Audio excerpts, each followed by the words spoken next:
한 가정이 위기에 처하면, 한 국가가 위기에 처하면, 김재헌 작가, 그가 걸어온 길.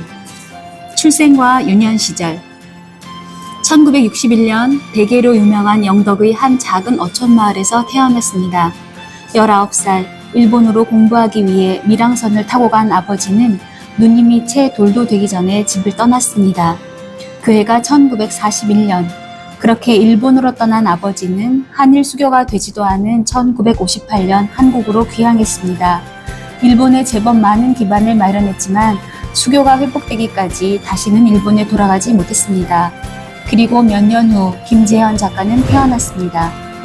아버지는 오사카에서 공업 전문대를 나왔고 당시로서는 고급 기술인 만년필을 만드는 기술을 가지고 공장을 차렸습니다. 하지만 61년 모나미 볼펜이 나오면서 만년필은 결국 사양산업이 되었고 그 일로 술로 세월을 보내던 아버지는 중풍을 얻어 결국 몸져 눕고 말았습니다. 1971년 소년 김재헌은 가족을 먹여 살리기 위해 길거리에서 신문을 팔아야 했습니다. 고학년이 되자 오후 수업 때문에 신문을 팔 수 없게 되자 껌을 팔기 시작했습니다. 중학생이 되자 껌을 파는 것이 창피해서 버스에서 볼펜을 팔아야 했습니다. 어릴 때 읽은 책 중에 에디슨이 어린 나이에 기차에서 신문도 팔고 행상도 했다는 글을 읽고 부끄러움을 이기고 야간 고등학교에 갔습니다. 사춘기와 청년기. 부산 공업고등학교 야간부 학생으로 다닐 때는 부산 남포동에서 구두를 닦았습니다. 그렇게 어렵게 살았지만 미대를 가기 위해 1980년 대학 진학을 준비하던 그 해에 이번에는 어머니에게 중풍이 찾아왔습니다. 한겨울 연탄을 갈다가 그만 물을 엎질러 그 물이 폭탄처럼 덮쳐 3도 이상의 화상으로 입원을 했고 그 충격으로 뇌출혈이 일어나 중풍이 온 것입니다.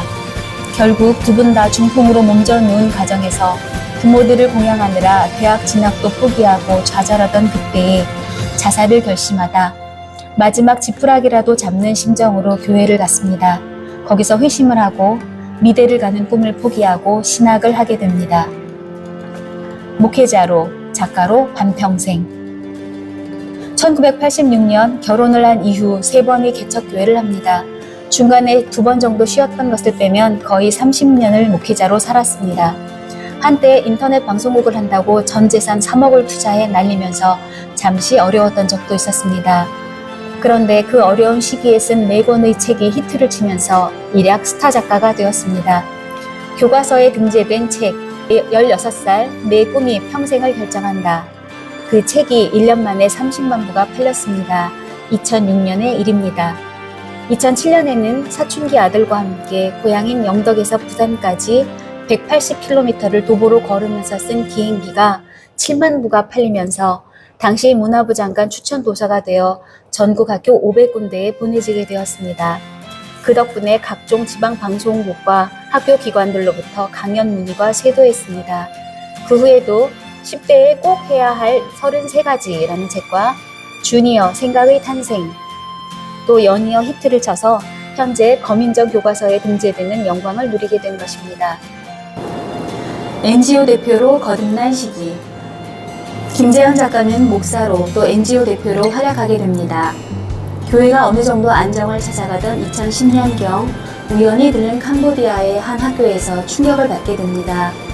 학교라고 소개에 찾아가 보았는데 30평도 안 되는 판잣집에 가라까지 만들어 교실 3개를 만들고 그곳에서 유치부에서 2학년까지 공부를 하고 있었습니다. 학교 허가가 나왔느냐고 물어보니 조건부로 허가는 있는데 학년이 올라갈 때 교실 6개를 더 만들지 못하면 학교 허가가 취소된다는 것이었습니다. 새까만 아이들, 오직 눈만이 하얀 그 아이들을 보면서 김재헌 작가는 어릴 적 자신의 모습이 떠올랐습니다. 한 가정이 위기에 처할 때 가장 큰 투자는 교육입니다. 한 나라가 위기에 처할 때 가장 큰 투자 역시 교육입니다. 그 길로 돌아온 김재헌 대표는 남은 인생의 목표를 수정합니다. 그냥 훌륭한 목회자가 되겠다는 생각을 버리고 가난한 나라에 학교 100개를 세우겠다는 황당한 목표를 세우게 됩니다. 최근 코로나로 인해 이동에 어려움이기 전까지 10수개의 학교를 세우는데 직간접적인 기여를 하게 됩니다. 시민단체와 정치의 길. 그리고 2017년 박근혜 탄핵 사태를 계기로 소위 태극기 전사가 되어 결국 인생의 마지막은 정치를 해야겠다는 꿈을 현실로 옮기게 됩니다. 2019년 문재인 하야 집회 춘천 세종대표, 김문수 지사와 자유통일당 창당, 2020년 윤사모 조직, 2021년 최민호 시장 후보 지지 및 시민활동 등으로 지역의 기반을 다져온 김재현 대표는 현재 세종미래전략포럼 공동대표 이재일 교수와 함께 프라미스 코리아 NGO 대표, 자유학교 입법청원 국민운동본부 대표, 자유민주시민연합 공동대표 등 정치의 세계에서 가장 중심적인 시민활동으로 지금까지 활동하고 있습니다. 세종에 뼈를 묻겠다. 2011년 세종에 이사온 김재현 대표는 스스로를 세종시 원주민이라고 말합니다. 올 들어서 금강 살리기 위한 대청소 작업에 70여 명의 특임대원들의 자원봉사를 같이 했고 더불어서 금강을 청소하였습니다. 그리고 폭염이 장렬하는 7월 세종시청 광장에서 세종보 존치를 위한 무기한 단식에 들어가 청와대로부터 세종부를 연말까지 연구한 후 닫겠다는 응답을 받았습니다.